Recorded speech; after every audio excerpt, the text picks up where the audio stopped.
In the land of grills, welcome back, folks. We got the Weber Searwood out there. We're talking about the front shelf. Doesn't come with the grill. Had to pay for it. I'm going to show you what it took to put it on.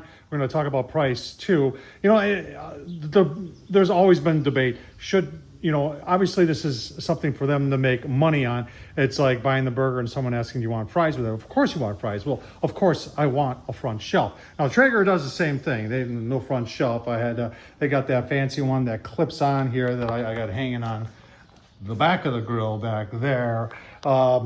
We go staying with pellet grills. Now, Rectech Bullseye Deluxe does come with folding front shelves. A nice job there. The Z grills did not. I had to install one myself.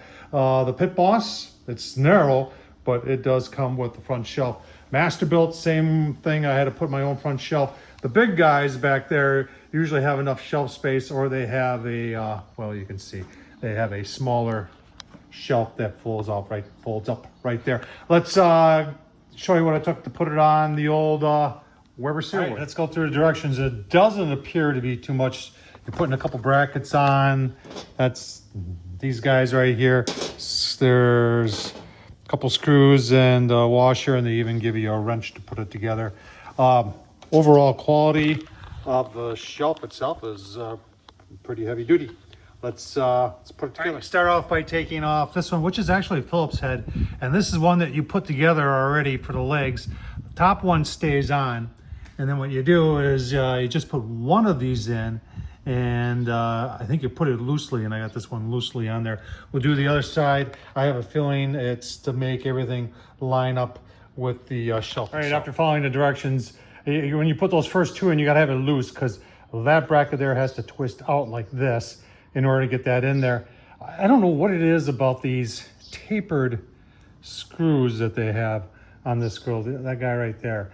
But you gotta be very careful putting this in. You can strip them very easily. I think it's because of that taper. They can go in at a little bit at an angle and you think you're in, and you start getting a couple turns, and then they start getting stripped. Now, I did reuse one of these, and that seemed to resolve it, but that's very much needed front shelf. I do not know why they just don't include this. So, well, I do know why. It's all about money, because then they can get an extra. I'll tell you what, let's take a look, show you what I paid. So this one I did get from Amazon. I think I looked on the Weber site and it wasn't available, but I went to Amazon and it was. So 75 bucks for a front shelf.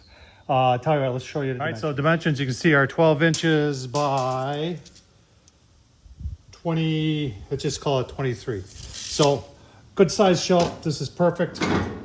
This is what should come with the grill, in my opinion.